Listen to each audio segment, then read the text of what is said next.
8 साल बाद राधिका अपने फौजी पति रवि का बेसब्री से इंतजार कर रही थी। जब उसने दरवाजे से बाहर देखा तो उसे लगा कि उसका पति आ। खुशी से उसने जल्दी से बाथरोब पहना और दरवाजा खोलने के लिए भागी। लेकिन जैसे ही वह आदमी अंदर आया, राधिका को एहसास हुआ कि वह उसका पति नहीं है। घबराहट में उसने पीछे से एक पेन उठाया और उस आदमी के सिर पर मारा। वह आदमी नीचे गिर गया और राधिका चिल्लाई, तुम मेरे पति नहीं हो। उस आदमी ने दर्द में कहा, आपका पति शहीद हो गया। राधिका को उस पर यकीन नहीं हुआ। तभी उस आदमी ने अपने बैग से रवि की एक फोटो निकाली। फोटो देखकर राधिका का दिल टूट गया और वह फूट फूट कर रोने लगी। उस आदमी ने राधिका का हाथ पकड़ा और उसकी उंगली से उसकी शादी की अंगूठी निकाल ली। फिर उसने अपनी अंगूठी राधिका की उंगली में पहना दी।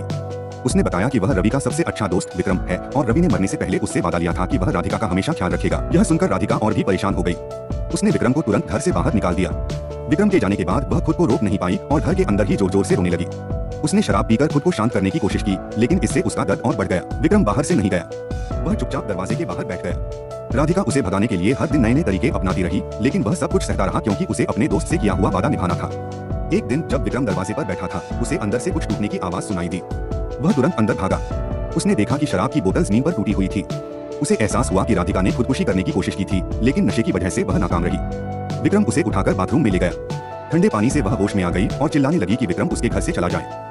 लेकिन विक्रम नहीं गया क्योंकि वह जानता था कि राधिका को उसकी मदद की जरूरत है। यह देखकर राधिका ने उसे रहने दिया। जब वह बाथरूम से बाहर आई तो उसने देखा कि विक्रम ने बिल्कुल रवि जैसे कपड़े पहने हुए थे। उसे रवि की याद आ गई। वह विक्रम के पास गई और उसके कंधे पर सिर रखकर रोने लगी। उसने रोते हुए कहा कि उसे अपने पति से आखिरी बार अलविदा कहने और उसे चूमने का मौका नहीं मिला। यह सुनकर विक्रम ने धीरे से राधिका का चेहरा उठाया और उसे चूमा। ऐसा लगा जैसे वह अपने दोस्त की तरफ से उसे आखिरी अलविदा कह रहा हो। उसके बाद विक्रम रोज राधिका के साथ रहा और उसे इस मुश्किल दौर से बाहर निकालने में मदद करने लगा। वे साथ में बर्तन धोते, किताबें पढ़ते और साइकिल भी चलाते थे।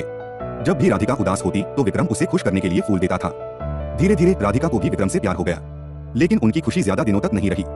एक दिन विक्रम फौजी की वर्दी पहनकर उससे मिलने आया। उसने बताया कि उसे वापस युद्ध पर जाना है। राधिका ने उसे रोकने की बहुत कोशिश की क्योंकि वह अपने पति को पहले ही खो चुकी थी और अब वह किसी और को नहीं खोना चाहती थी। विक्रम ने उसे दिलासा दिया और कहा कि वह जल्द ही वापस आएगा। उसने राधिका से अपना ख्याल रखने के लिए भी कहा। इसके बाद दोनों ने एक दूसरे को अलविदा कहा और एक दूसरे को चूमा। राधिका उसे जाते हुए देखती रही। वह नहीं जानती थी कि वह उससे दोबारा कब मिलेगी, लेकिन उसे यकीन था कि विक्रम जिंदा वापस आएगा।